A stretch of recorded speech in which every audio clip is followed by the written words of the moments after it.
A study found on Tuesday that the share of household wealth owned by billionaires has risen by a record amount during the pandemic. Millionaires are also coming out of COVID-19 ahead. The World Inequality Report is produced by a network of social scientists. The report estimated that billionaires this year collectively own 3.5% of the world household wealth. This is up from a little more than 2% at the start of the pandemic in early 2020. Lucas Chancel was the lead writer.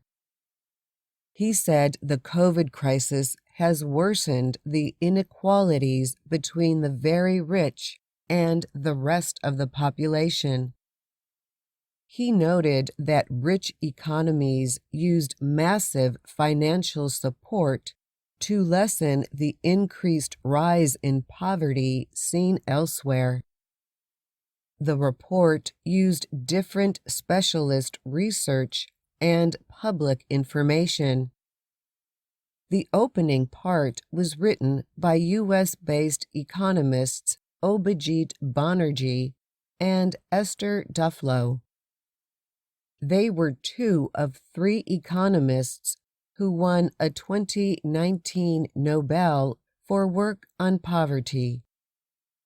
They wrote, "Wealth is a major source of future economic gains and increasingly of power and influence, which predicts even more increases in inequality." They were writing about what they called an extreme concentration of economic power in the hands of a very small minority of the super-rich. The findings confirm what many different existing studies, rich lists, and other evidence found, pointing to a rise in health, social, sex, and racial inequalities during the pandemic.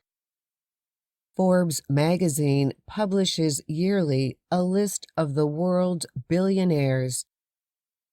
This year, it includes a record-breaking 2,755 billionaires with a combined worth of $13.1 trillion, up from $8 trillion last year.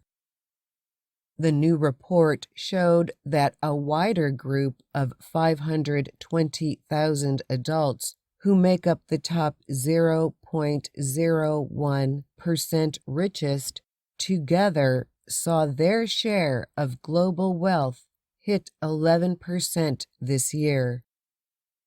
This is up from 10% the year before.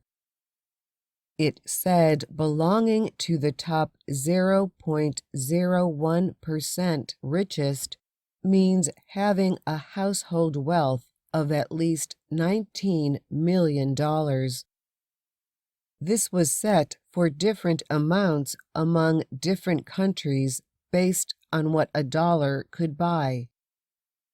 Researchers say some super-rich have gained from the move to online of much of the world's economy during lockdowns.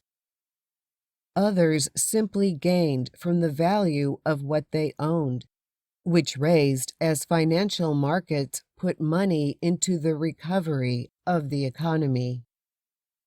The study also found that poverty greatly increased in countries with weaker government support.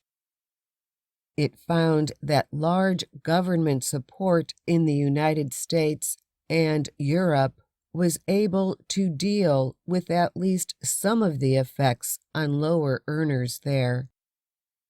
Chancel said, "This shows the importance of social status in the fight against poverty."